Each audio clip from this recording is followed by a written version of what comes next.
Esta es la historia que muestra la dimensión en la que la familia puede ser afectada por las crisis y cómo responde la familia a cada una de ellas. En primera instancia, se refiere al impacto de una crisis externa, aquellas que son ajenas a la voluntad de los integrantes y la familia. Y luego se refiere también a las crisis internas que son provocadas por la falta de integridad de uno de los cónyuges, poniendo en riesgo la estabilidad familiar. Este sermón está basado en la experiencia de Abraham en Egipto y muestra también cómo Dios interviene para solucionar las crisis que afectan las familias modernas. Destaca los métodos que Dios utiliza para actuar cuando el hombre ya no tiene que hacer nada.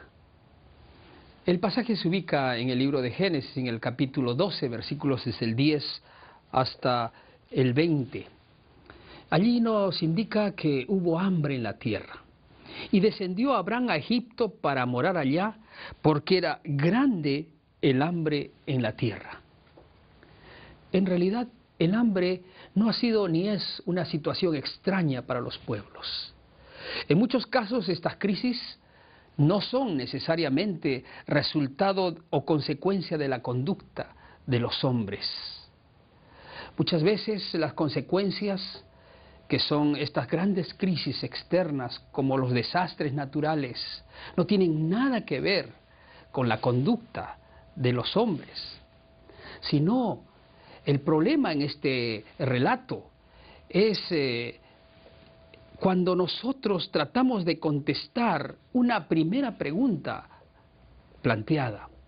La pregunta es, ¿en qué tierra hubo hambre? ¿Dónde hubo hambre? ¿Es posible que haya hambre en la tierra prometida?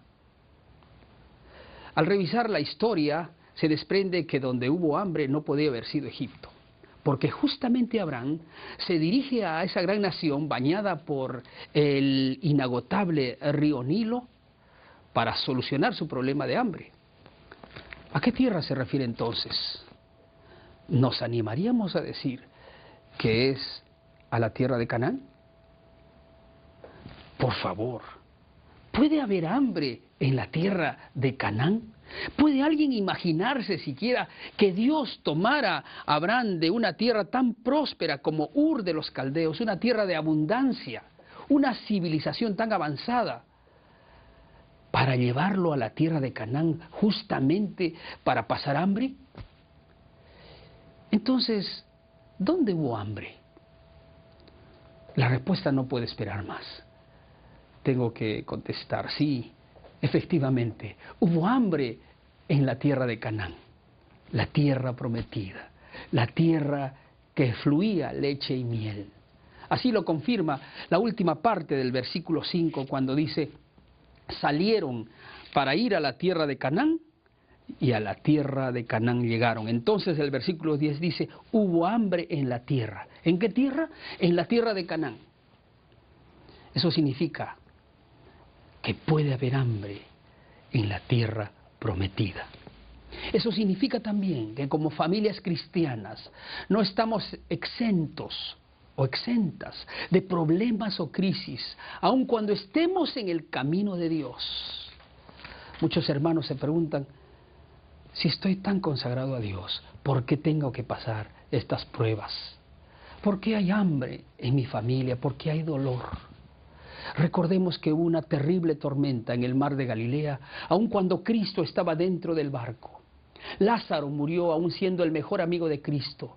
El hecho es que Dios nunca prometió que no tendríamos problemas ni crisis. Sería demagógico decir, ven, entrégate a Cristo y no tendrás problemas. Lo que sí prometió es que Él estaría muy cerca de sus hijos en los tiempos de crisis para sostenerlos. El hermoso pasaje de Salmos capítulo 23, versículo 4 dice, aunque ande en valle de sombra y de muerte, no temeré mal alguno porque tú estarás conmigo. Ese es el mensaje de Dios. Tal vez la crisis financiera esté afectando tu hogar en este momento y estés pasando hambre y te preguntes, ¿dónde está Dios? ¿Cómo es posible que sucedan estas cosas justamente cuando estoy tan cerca de Él? Recuerda que puede sobrevenir hambre aún en la tierra prometida. No obstante, en ese momento Dios estará más cerca de ti.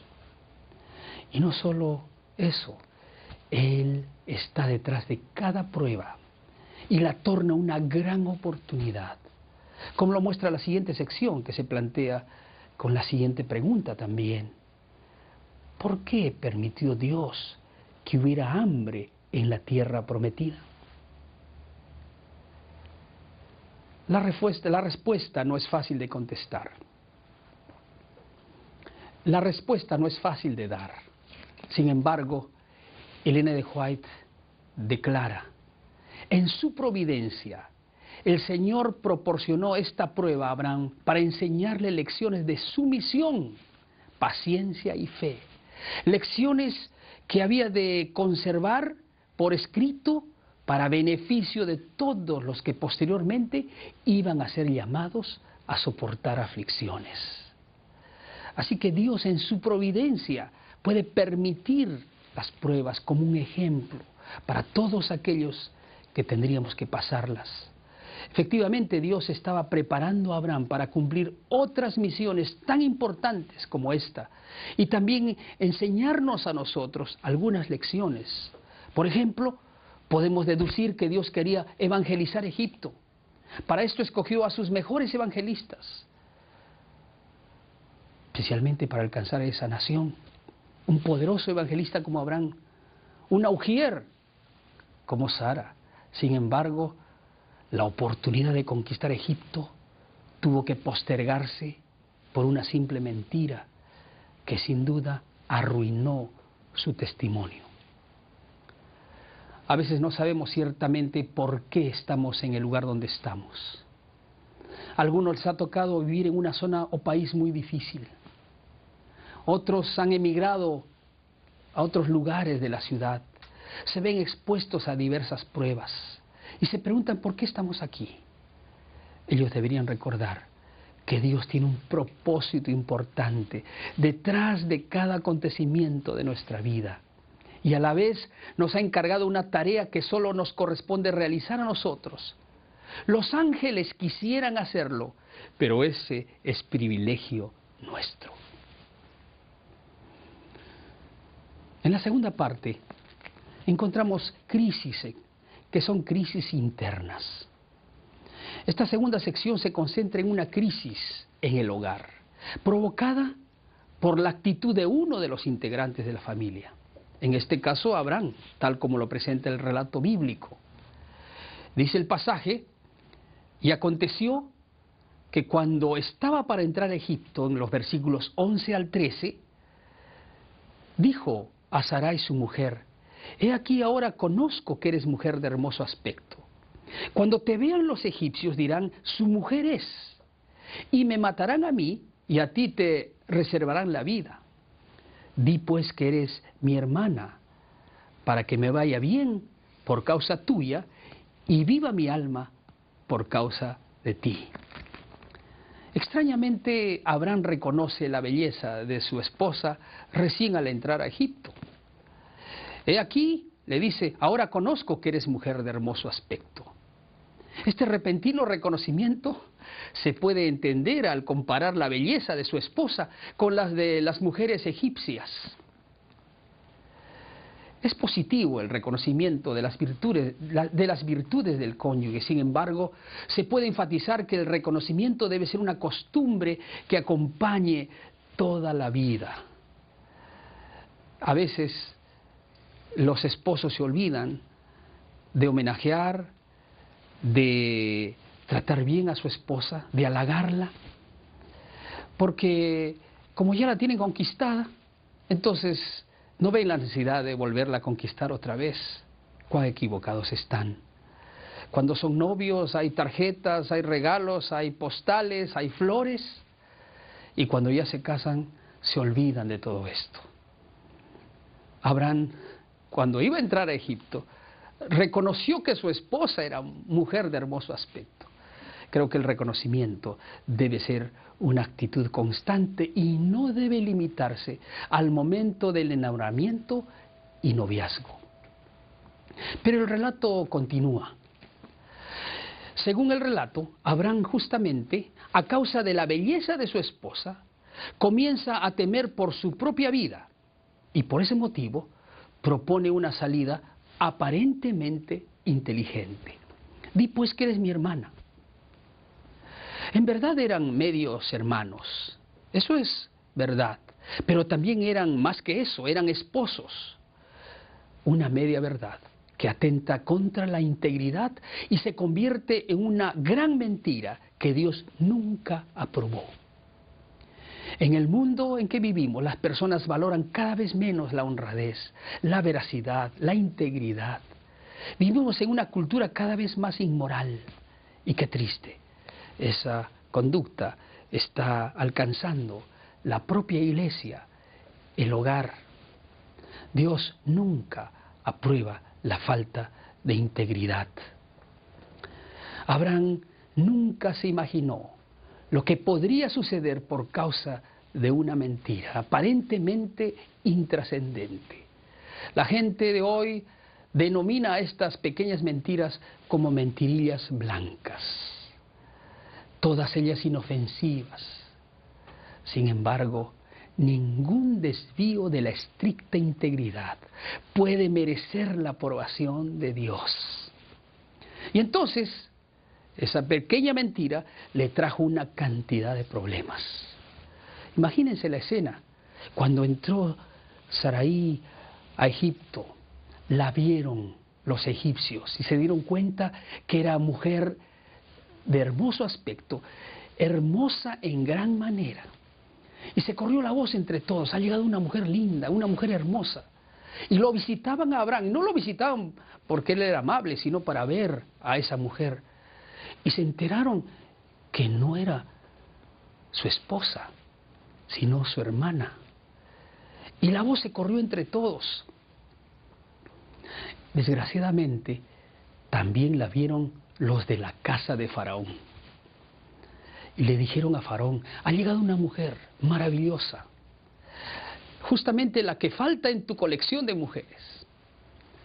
Sin duda, Faraón se entusiasmó y declara la Biblia que por causa de ello, no mucho después, los emisarios de Faraón aparecieron frente a su casa, cargados de presentes, regalos, asnos, bueyes, camellos, criados, criadas, como un presente para Abraham.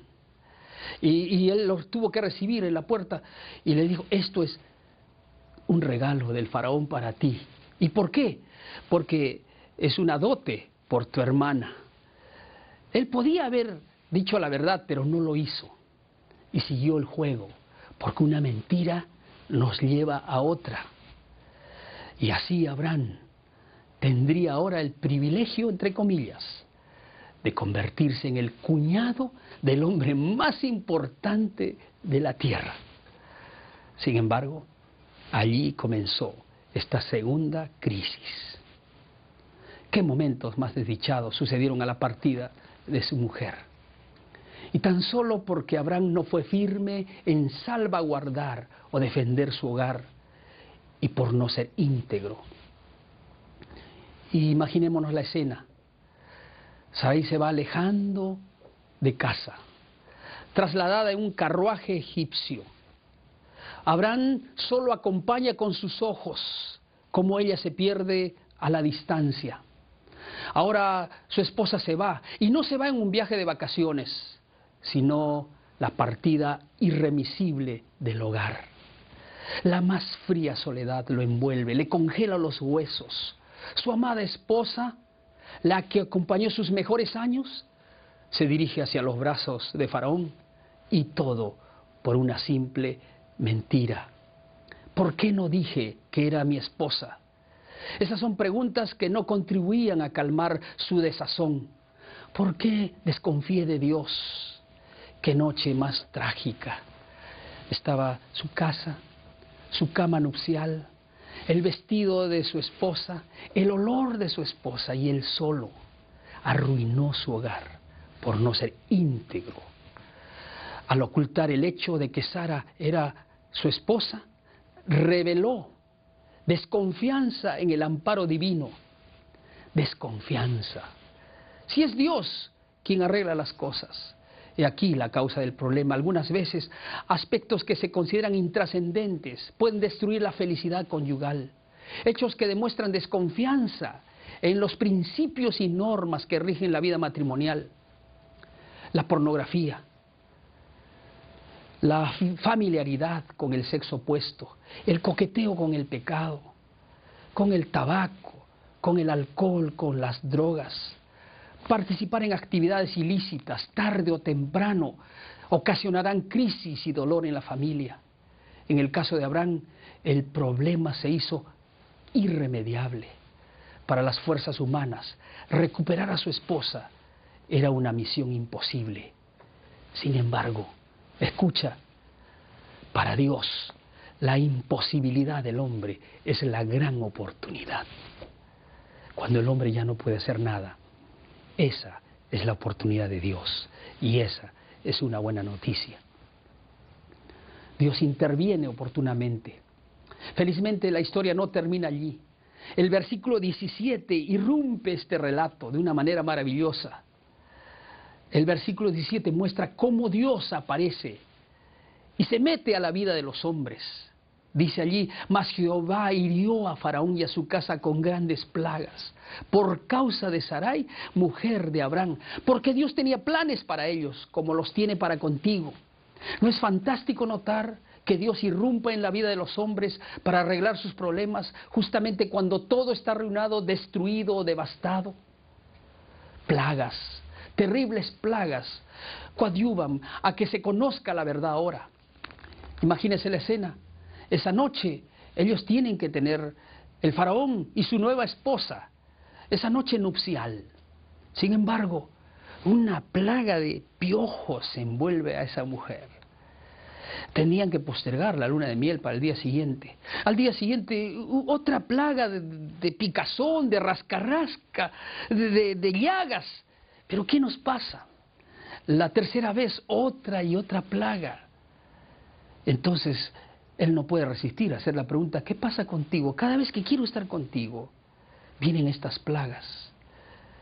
Sarai tiene que confesar la verdad. Ese hombre a quien tú llamas hermano no es solo mi hermano, es mi marido también. Entonces Faraón se da cuenta de su pecado. Y entonces pregunta a Abraham, trayéndolo delante de él, ¿por qué me has hecho esto? ¿Por qué no me declaraste que era tu mujer, poniéndome en ocasión de tomarla por mujer? Luego da la sentencia, ahora pues, he aquí tu mujer, tómala y vete.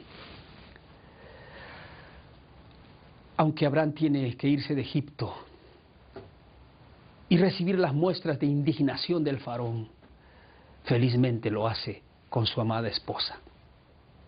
La falta de Abraham puso en peligro la relación con su esposa. Pero el Señor, en su inmensa misericordia, salvaguardó la familia del patriarca. Esto muestra que Dios está interesado en salvar el hogar y que su plan es que los hogares no se disuelvan ni terminen en divorcio. Dios quiere sanar las heridas. Yo quiero decirte, puede haber hambre en la tierra todavía hoy. Puede haber hambre en tu casa. Sin embargo, detrás de cada prueba hay un plan de Dios para beneficio nuestro y el de nuestra familia. Dios no nos va a probar más allá de lo que nosotros podamos resistir. Tal vez estás pasando pruebas hoy, pruebas que no has provocado. Tal vez hay una crisis familiar. Tal vez estás sin empleo y te preguntes por qué. Tal vez tengas que emigrar. Tal vez tengas que moverte. Tal vez tengas que buscar otro trabajo. Pero 1 Corintios 10:13 nos recuerda, no nos ha sobrevenido ninguna tentación que no sea humana. Pero fiel es Dios, que no os dejará ser tentados más de lo que podéis resistir, sino que dará también juntamente con la tentación la salida para que podáis soportar. Qué maravilloso mensaje. Detrás de cada prueba hay una oportunidad. Si Dios te está puliendo es porque ve en ti una perla, una joya, una piedra preciosa que está sacándole las aristas para que muy pronto resplandezca. Si Él permite que tengas pruebas es porque ve en ti poderoso instrumento de Dios. Ten paciencia, porque pronto vendrá la salida. Sin embargo, la segunda lección es que por la indiferencia y falta de integridad podemos estar echando a perder el plan de Dios que Él tuvo para nuestra vida. Y nos exponemos al dolor y la crisis familiar. Miles han destruido su felicidad por pequeñas faltas. Puedo recordar amigos que perdieron su familia por la infidelidad, por las drogas, por el alcohol. Recuerdo con mucha claridad el llanto de una mujer. Y no solo el llanto, después su decisión final se acabó. No puedo vivir más con este hombre. Murió para mí y para mis hijos. Sin embargo, cuando nosotros nos ponemos de rodillas, Dios interviene. Lo que no puede ser arreglado, Dios lo puede arreglar.